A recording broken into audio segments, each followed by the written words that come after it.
Welcome, my viewer, again. It's yet another time that we present to you our program, our favorite program, Let's Go Fishing.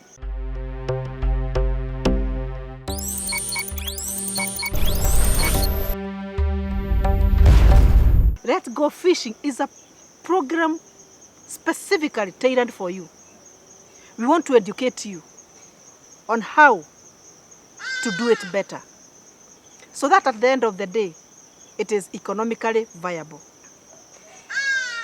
Today, with my guest, Dr. Nyoro, a fisheries consultant, we are going to talk about a very, very beautiful topic, blue economy.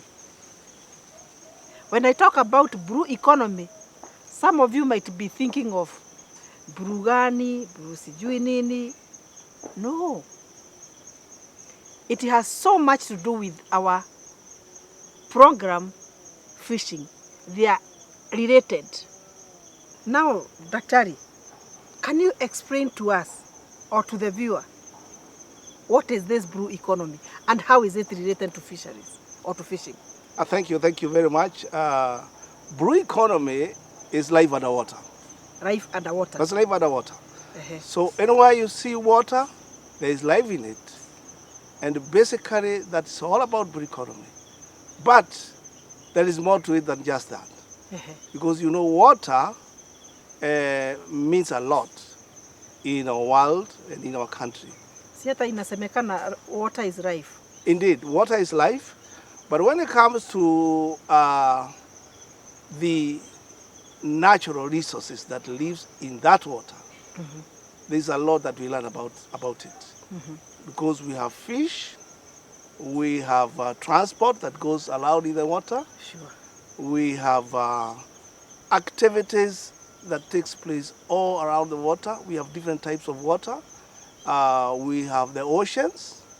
Oh, different types. Different types. We have the ocean. We have the lakes. We have the rivers. We have the dams. And all streams. And we even have the groundwater. All that catches on blue economy. Why do we say economy? Because there is value for that water. If Economically. Economically, yes. If we are using that water in the ocean, in our lakes, like you know, we have our Lake Victoria, we use it for transport, we use it for fishing.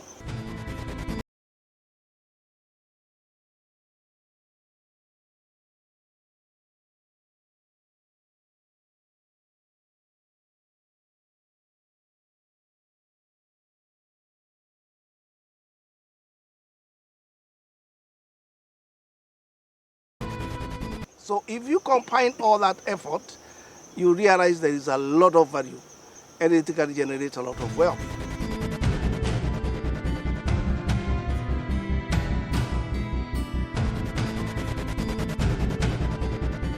One thing you need to also to understand, human life or human beings lives where there is water. You cannot do without water. So during the time of human life, as human life started, we all settled where the water is. Even conflict ya maji ni kubwa sana, daktari. Yes, because that's all about life. Yes.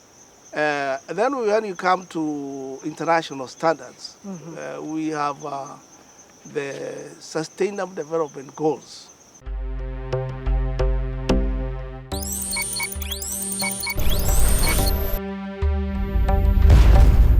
It's good for you to understand that after realizing the value for water, United Nations Sustainable Goals, these are the goals that guide the world up to Vision 2030. For blue economy, we have SDG 14, Sustainable Development Goal 14. Yes. That is the one that talks about life underwater. Life underwater needs management, it needs care, and it needs sustainable utilization. And the value for blue economy in our today's standards is sustainable development of water. Now, let me ask a layman's question. Okay. How do you manage life underwater? Is it controlling fishing, or what is it generally about managing of that? Yes. It's controlling fishing, and we have rules and regulations, international and local. Local means like Kenya, we have rules and regulations that guides how to utilize our water resources. Okay. How do you manage our rivers? You just don't go into a river and get water. We have rules and regulations that guides that water from a river.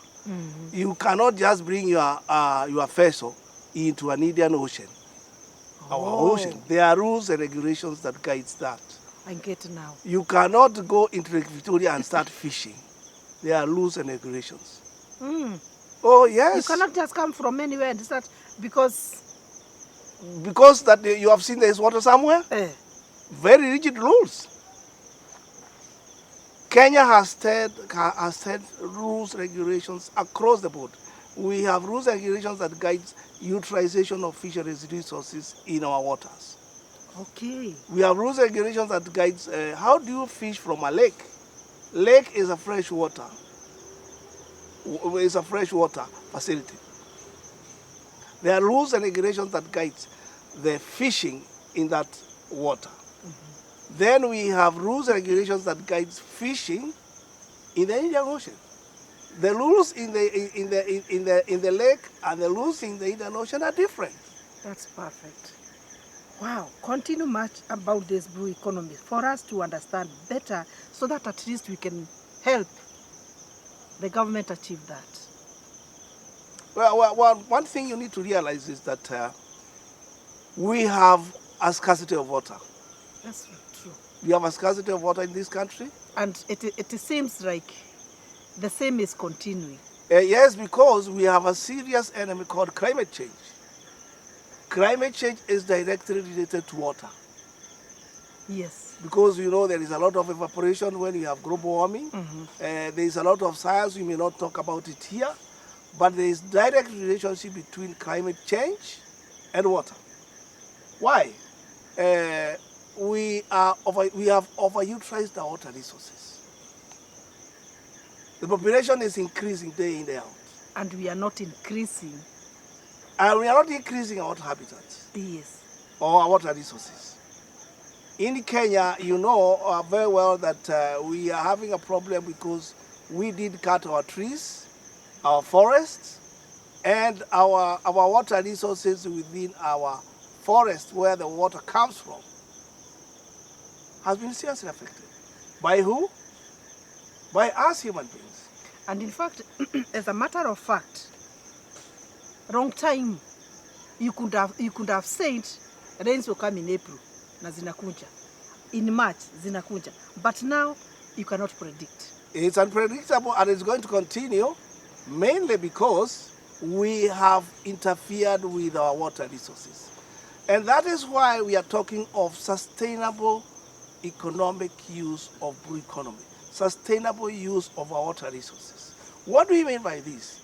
Can we use our water from our Lake Victoria sustainably? We minimize pollution. We minimize unnecessary tapping of that water resources. We come up with means and ways and means of conserving the catchment of that water resources. If you go to our rivers, the same. We must come up with the mechanisms of utilizing that water resources sustainably. The word is sustainably. The word is sustainably. Because if we are not sustaining it, then there is a great problem. Yes, and you know, life without water is not life. This time round, you know, we are in the global world of coronavirus, where you are told to wash your hands, use water. Do you know there are some places like Turkana, when you go there is no water? You can imagine if you have a challenge. It's very dangerous. It's very dangerous. So when you're talking about sustainable use of blue economy, it means we have to identify the value of our water resources. we must understand the value of our water resources. If we now go to fisheries, in this program of Let's Go Fishing, we must understand that when we are overutilizing our water resources, we are interfering with the natural food resources in that water. We are interfering with the quality of that water. And we are going to change the type of fish, the species of fish that are living in that water. It is very true. Now, how is the blue economy related to economic development? Blue economy touches on our food. Fish is good food. Fish is good food. Blue economy touches on water transport. You know very well that we use our Indian Ocean to bring, using the vessels all the way from China and other developed countries to bring most of our imported equipment, imported imported facilities through water. That is water transport. That is economic.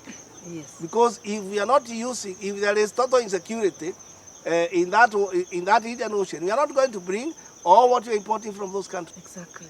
If we are not going to use our water in a sustainable way for economic development, like fishing, we are not going to get enough resources to employ our people in the fishery sector.